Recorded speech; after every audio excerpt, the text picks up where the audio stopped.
Hello Rossoneri, this is AC Milan Talk. We are ready for a new weekly episode, the first one of this 2024. So Happy New Year to everyone here, full of good things, satisfaction and obviously football in Rossonero. I would like to say welcome to my two friends. First of all, Sheridan Bird. Hi Sheridan, Happy New Year. Thank you. Hi Licia, great to see you. Happy New Year and Happy New Year to everybody watching us. And welcome also to Adriano Del Monte. Hi Adriano, Happy New Year. Ciao guys, buon anno, hope you're all well, a big hello still from the other side of the world in Australia, hope you're doing very well and of course look forward to seeing you very soon, but looking forward to the show. So let's start, let's not waste any time anymore with our men's first team with Stefano Pioli's side.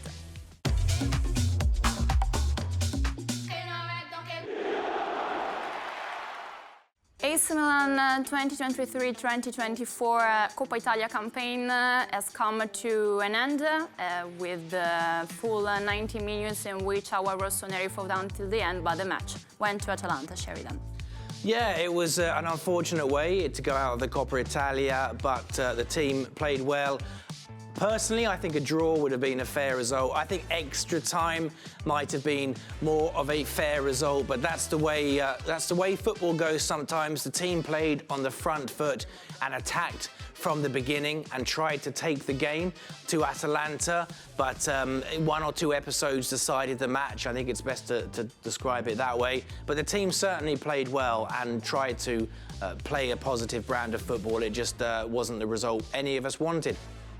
Adriano, did you see a balanced match, positive performance from AC Milan? Any comments? Of course I saw the match. We still keep a very close eye on what's happening here. A wonderful finish there by Leao. Great link-up play with Theo Hernandez. We love watching those two together down that left side. I think Sheridan summed up the match very, very well. Look, this is an Atalanta team who, of course, Milan-Atalanta, some of the battles in recent years have been some of the most entertaining in Italian football. A very talented Atalanta team, and of course it was in the end a Cup Miners double which saw the exit for our club. And look, I think in the end on the run of play, of course Milan did come out very strong, took that lead on the stroke of half-time, but then there was this equaliser just before the half-time break, and that obviously changed Mr. Pioli's team talk as the teams went in.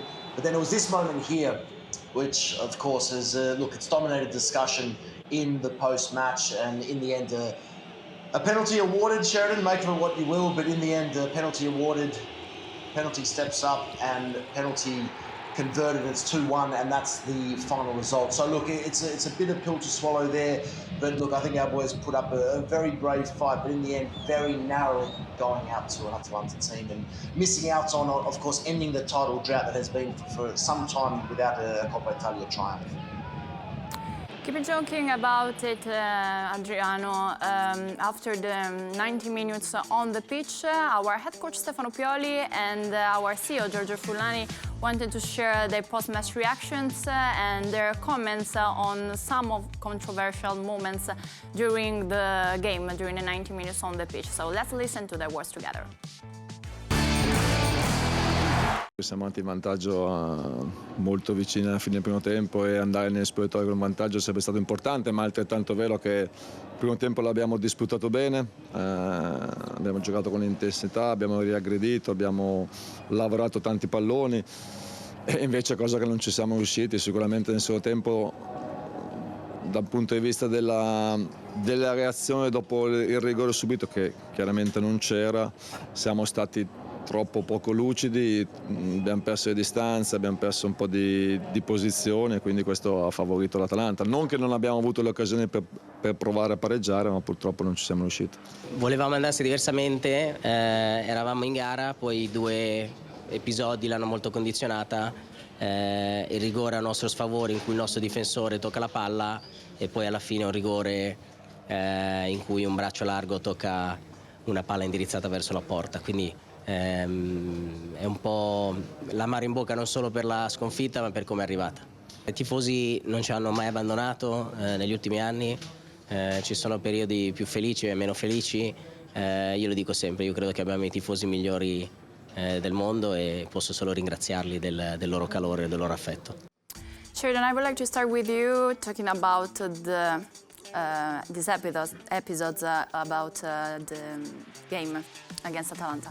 Yeah, it's a case, the penalties or the penalty given and the penalty not given has got people talking today in Italy, and not just in Italy.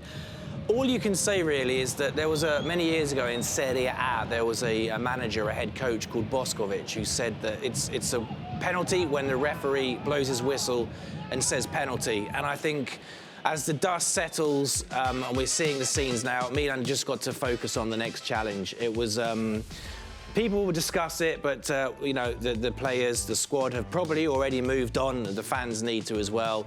It didn't happen. The penalty wasn't given in Milan's favour. The penalty was given to Atalanta after the challenge from Alejandro Jimenez, who has been fabulous since taking his place in the first team from the youth team. Just one of those nights where episodes, as you called them, didn't go in Milan's favour. It's difficult, but the team just have to move on, get on to the next match and move on to the next chance to do something positive. We're going to talk also about the young talents very soon, but before, Adriano, Giorgio Furlani talked about the love for AC Milan from Rossoneri fans. Against Atalanta at San Siro, where more than 60,000 Rossoneri fans in the stadium.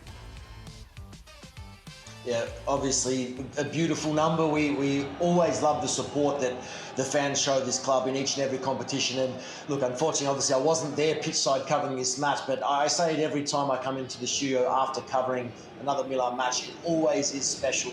It always is a special feeling these fans bring. But look, you can see the frustration, and it was felt in the stadium, obviously on the faces of the players there, Mr. Furlani, Mr. Pioli in the post-match reaction. And look, I understand it. Look, in this day and age, Sheridan mentioned, obviously, in years gone by, when the referee blows the whistle, a penalty, if it's there, it's given. If not, put your head down and play on. But in this day and age with the VAR, and look, we won't get into too much discussion about it, but it is very, very frustrating because of the lack of consistency. So I think in the end, the 60,000 fans that were there, they deserve better than this. They deserve to see at least the match go to extra time, as Sheridan touched on early on. And I think collectively across the board, football, not only in Italy but around Europe, needs to do a lot better, because the lack of consistency in VAR results in this, a very frustrating exit in a cup competition, which, yeah, it's a sour taste in the mouth, as Mr. Furlani said. And more than 2,000 Rossoneri fans followed Stefano Pioli's side in the away match against Empoli, in which the team obtained a very important result, a positive result. So it was very important to gain the full 3 points as the first final result of this 2024 Sheridan. Let's remember what happened on the pitch. Yeah, this is, let's say, more pleasing to watch, because it was a really good performance by the Rossoneri, and it was important to get 3 points. It was a clean sheet away from home against an Empoli side who are improving, and it was just really positive. Rafa Leao there, charging down the wing, playing it into the centre, and that was a wonderful goal from Ruben Loftus-Cheek, or Rubes, as he gets called around here. Lovely celebration as well, and it was second goal for the Englishman in red and black, and hopefully there'll be many, many more.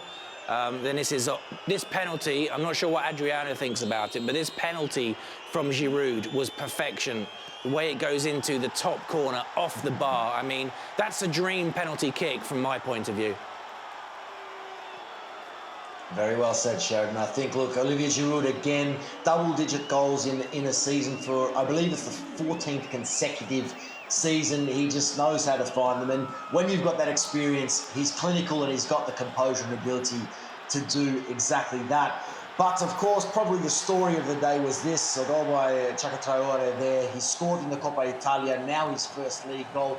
Look, Sheridan, I'm sure you'll agree, but obviously, in these last couple of weeks, there have been a few games since we haven't had the program, and I think the major takeaway, which I'm sure you'll be very pleased about, is, of course, that integration of youth.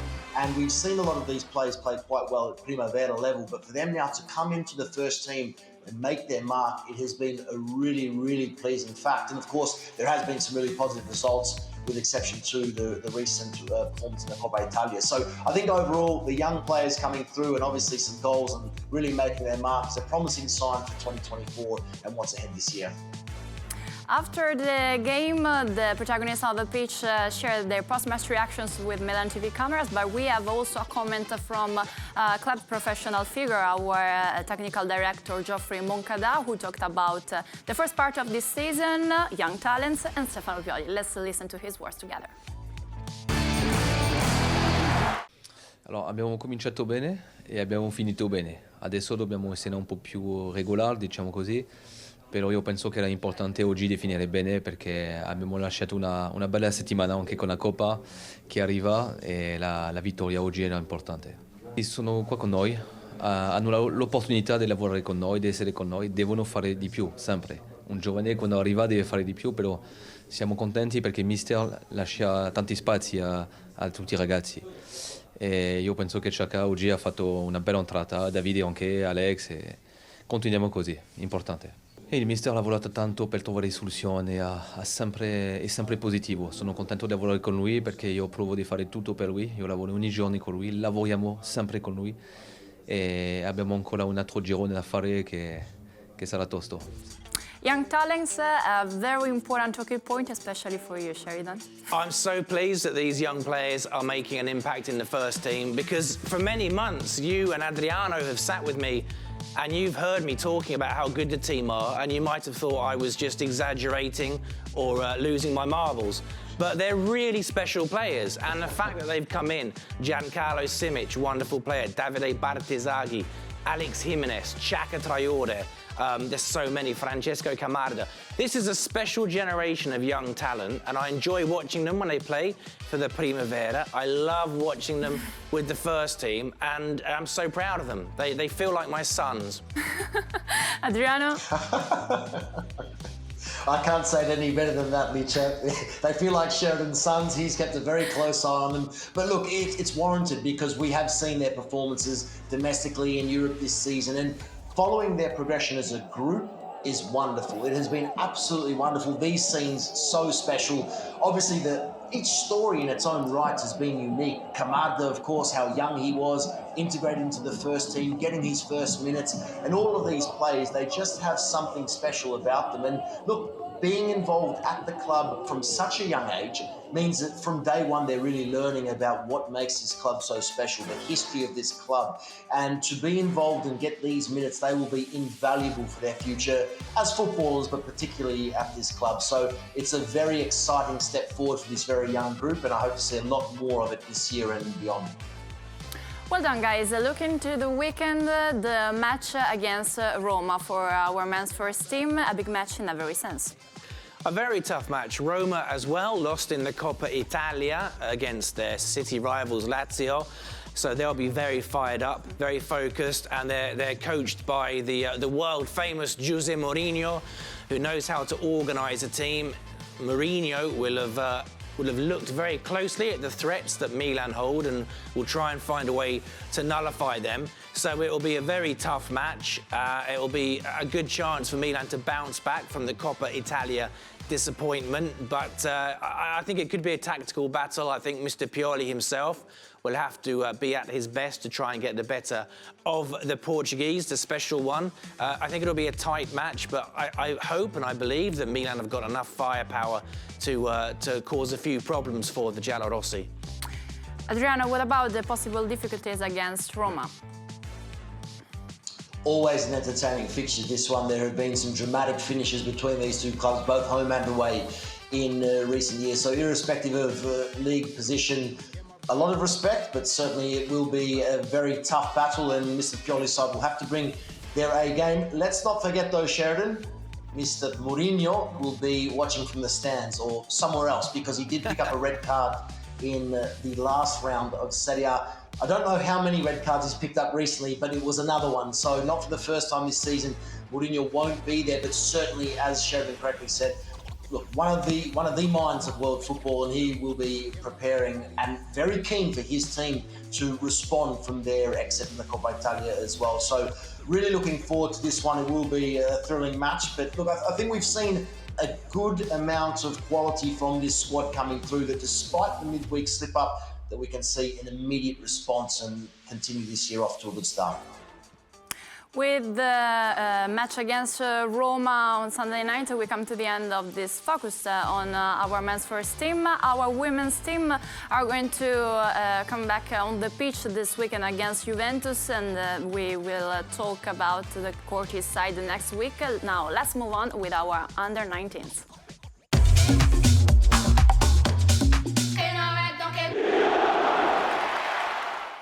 Not a positive results in Coppa Italia, also for our youngest rossoneri, against once again an unbeatable Fiorentina in this competition.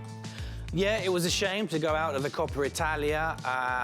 Milan actually started the game fairly well, but it's let's just say that one mustn't be too picky or take things for granted, but if there's one tournament which Milan perhaps don't need to have too many regrets about exiting in the youth level, it's the Coppa Italia, because, as we've spoken about, even in this episode, we have got very high hopes for the Primavera, and I think, as we say in English, or in England, Licia, the Primavera have got bigger fish to fry, and by that, I mean, they've got the Championship, and they've also, of course, got the UEFA Youth League. This is the beginning of the comeback for the young Viola, and they blew Milan away, really, to be honest, and the final result looks bad on paper. It was 4-2 to decide from Tuscany, and it's always painful going out of the tournament, as I say.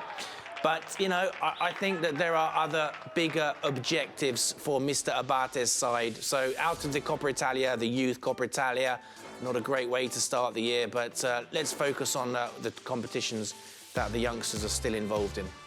Let's move on with Primavera 1, Adriano, because Abate's side collected a very important and satisfying result against Frosinone last week.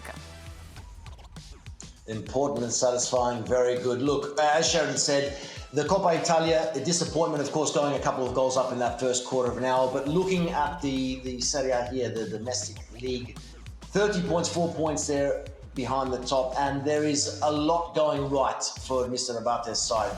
Obviously, the one thing that we need to keep an eye on is the fact that there have been a number of his key players integrated into the first team, as we touched on. So what that means is there will be change. There will be players perhaps playing out of position, perhaps players getting minutes that they otherwise wouldn't. So it's great to see perhaps players that aren't the regulars stepping up and doing what needs to be done and ensuring that Milan maintain the pace at the top of the table. So what I'm really excited about for the second half of this season is that if some of these younger players that have been integrated into Mr. Pioli's team are to remain and get some more regular minutes going forward, we will see that next batch of players come through and hopefully take their chance as well. So great result in the league, more to come, and with the UEFA Youth League to return as well, it's going to be an exciting 2024 for both the men's team and the Primavera as well.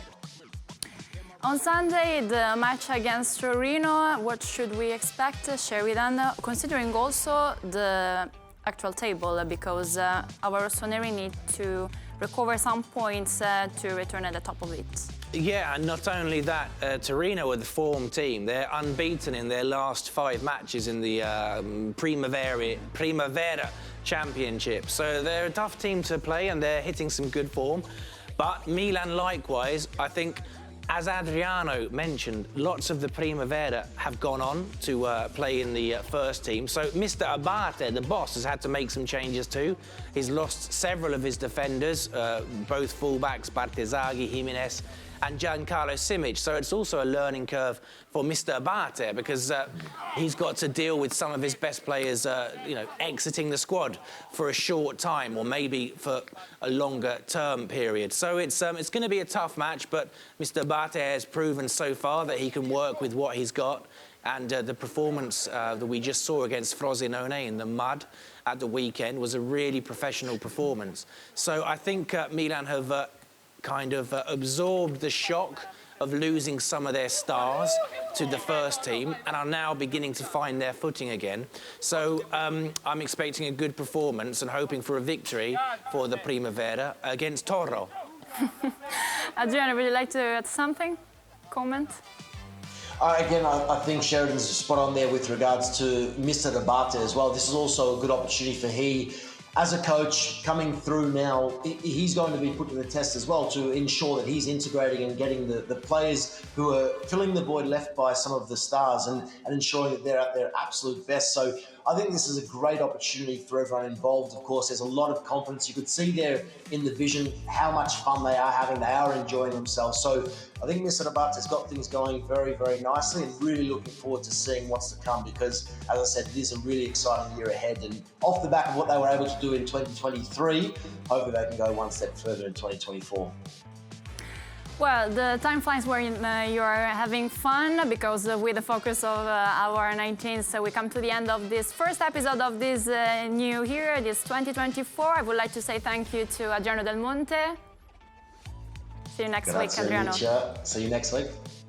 And thanks also to Sheridan Bird. Thank you, Licia. Thank you, Adriano. I'm so happy to be back with you guys, and I'm looking forward to another wonderful year here. Have a nice weekend, Sheridan. And dear Rossoneri, thanks for following us. See you again in the next episode of our AC Milan Talk. Ciao.